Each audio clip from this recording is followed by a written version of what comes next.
question. You ready, guys? Because better hit in the gut. What is the real reason you do not want to have kids?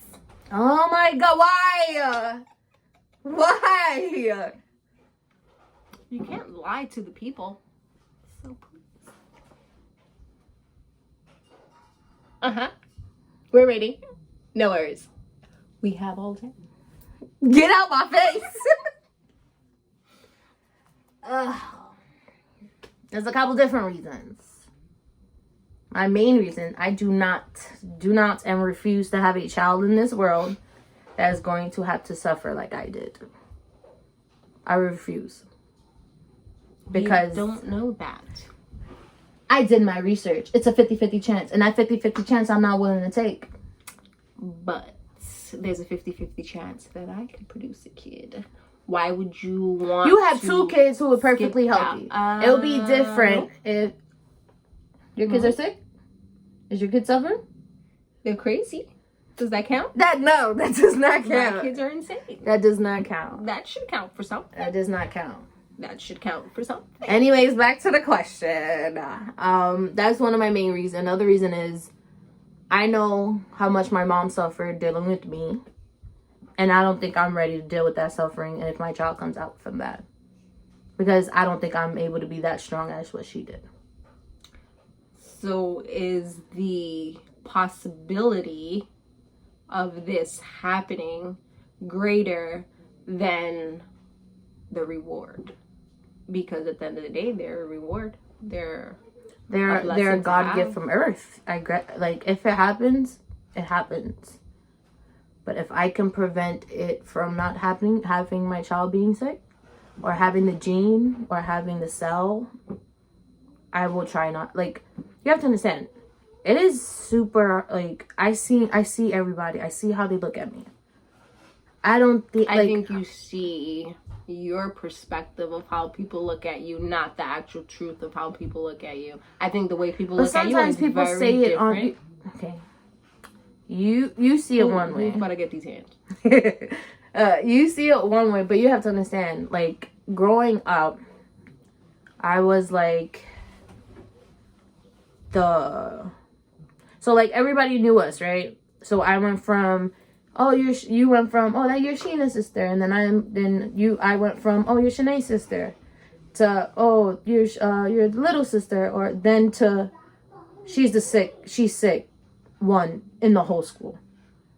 So I felt like everybody was like throwing a pity party. Yeah, and I don't want nobody's pity. No, I don't. And I'm afraid, let's say my child comes out and they don't have that bone. They don't have the strength that I had, because we just don't know. I think it's more of your job to kind of build it as well. Granted, but I'm still going through and learning. Like, I'm trying to still have that backbone, because now I'm at an age where kids' questions are always popping up, apparently. And it's like, I feel like the pressure of me not wanting to have a child, because I don't want my child to be sick. I don't want to do with that. I don't want what I went through to go to my child. Because you have to understand, me living through that is just, bro, to this day, it's hard. Like, nobody understands that feeling of waking up every day and, like, not wanting to move, not wanting to, like, afraid that I might not wake up the next day because my organs fail. And it's like, I don't want that burden on my child that sees me at like 70 years old coming into the room and seeing me dead. Like, I don't want that.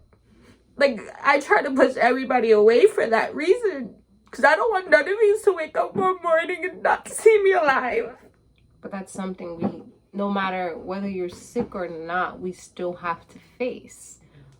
We still have to wake up and, I still go to bed every night and hope and pray that the very next morning, the same people that I have around me are there the very next morning. Yeah, but once again, it comes back to people. It's a burden on people. It's not a burden, because like, you shouldn't have to wake up and like pray for me every night and stuff like that. Because whether you were sick or not, I still would pray for you. I still would make it. No, but but the way I feel is like everybody do it because they know I'm sick.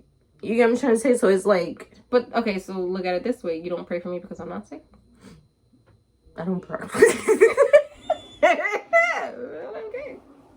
Still, like, not just necessarily like, you get down on your hands and knees and pray, but like at the end of the day, you sit there and you hope. I think everybody has their form of prayer, right? It's whatever belongs to you is to you. But for me, it's like, okay, let me sit here, take this moment, and be like, okay, I hope my mom, my sisters, my brother, my boyfriend, my kids, are good. At the end of the day, everything that I'm working for is for them. So it's like,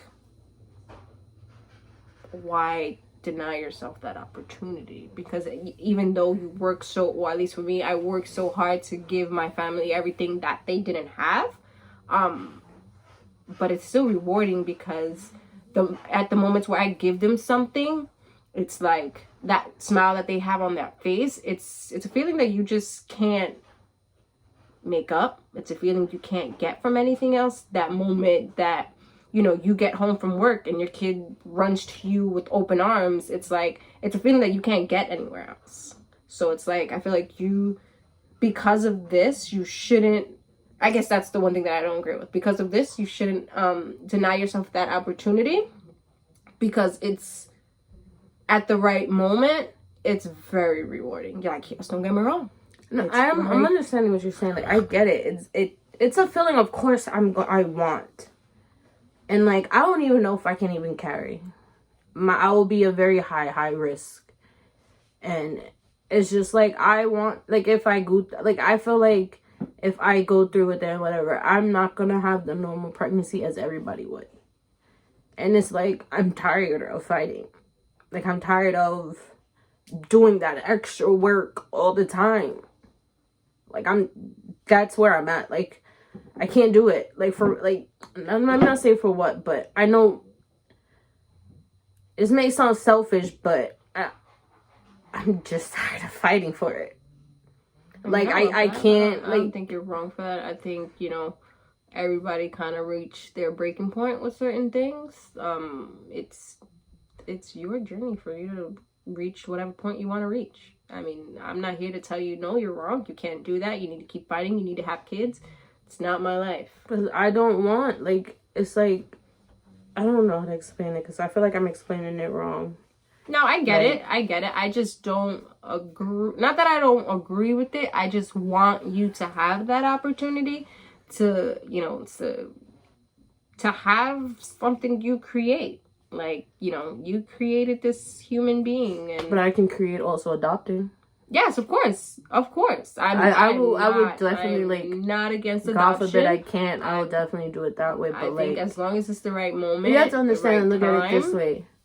Yes, there's a chance that I'm taking when I'm giving birth where my blood is just not gonna react. So it's like I don't want my significant other to choose between the baby or me. Mm-hmm. I mean, that makes sense. That gives like, you I don't want to, because now it's like, I just think, I'm sitting here just thinking like she doesn't want to have kids because she doesn't want the baby to be sick. But at the end of the day, even if you weren't sick, you can't control whether your baby's going to be sick or not. But I guess I wasn't looking at it as in the sense of, down the line, pregnancy-wise, how hard it would be, and, just... And it's also a burden on my significant other as well, because then I have to actually, we have this I have this conversation with him, but it's like he may be telling me he's very prepared for it. Don't get me wrong, he's very prepared for it, but I feel like you can be prepared for it, but when that moment's happening, everything goes out the window because now you're realizing what's really happening. And my thing is like, I don't want to put people in that position anymore. Bad enough, God gave me this gift, and I don't want my family to be in that position anymore as well, neither. Like, I don't want to give another reason why you guys stop your life for me. I mean, I get it. Don't get me wrong, I get it completely, but we would stop it anyway. Not stop it, because at the end of the day, no one can stop their life. But I can't I also look at it. I gotta stop everything that I'm doing for my sister. the way I would look at it is like, I need a kind of, I'm doing this right now. Let me get my sister in there.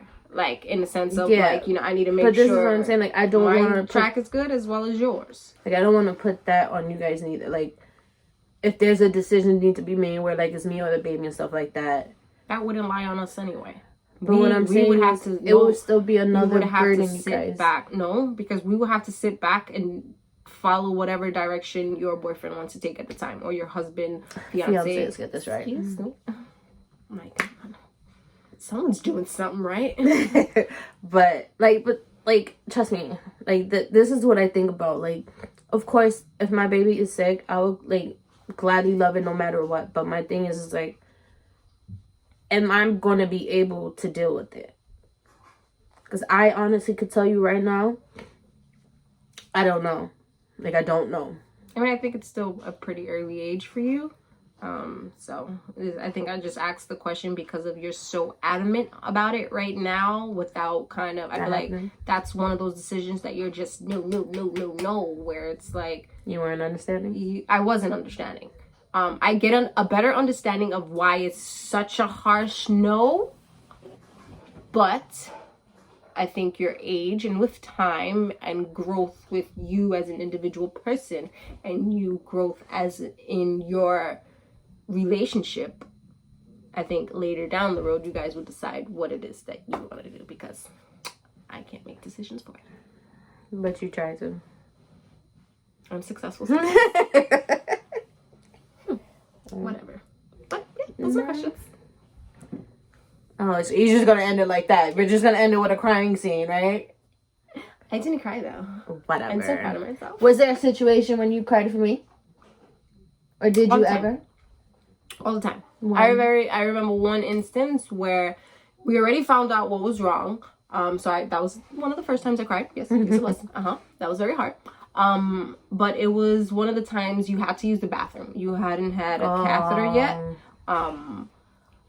And my mom was taking me to the bathroom. So the moment I was sitting on the edge of the bed, and the moment she tried to stand up and go to the bathroom, and it was like you went from having athletic legs, we're gonna say, because they were, you know, they were wicked. She wasn't thicker than a Snicker. She wasn't. Wow. She was toned. Like, she had athletic legs. She was running, you know. Well, she's trying to say I had man legs. She did. She had toned legs. We're gonna go with that, okay?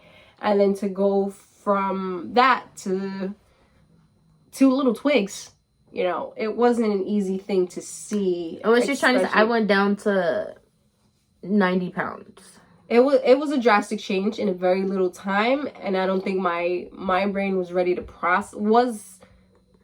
my brain wasn't processing that at that time. It was pretty much just processing, hey, this is what she has. Not realizing, I think at that point I hadn't even done my own research on what it actually was. I was just going based off of what the doctors and my mom was telling us. So it was like, I wasn't really sure what it was at that time. So to see her to get up off the bed and kind of almost fall, and then, you know, literally shake her little twigs going to the bathroom, it was like. So what you say, you was looking at these legs, girl? You was looking at me. What you looking at me for? You could have helped. You see that she saw my mother struggling with me, and she just sat at the bed like, don't put it. Listen, you seen that, right? I was skinny. I had some twigs myself, but they were natural twigs. She said, "Moms, you got it." Like this, okay? So, thanks for listening. I told you it was gonna be a little emotional. I knew she was gonna do it. No, she's lying because we had to cut it out. Cut it out. I didn't cut it out. Okay, thank you. And shut up. So, guys, like, subscribe, you know, come back to the channel. Okay. See you guys later. So let me say my phrase. You have one life. So, baby, let me live my life. Bye.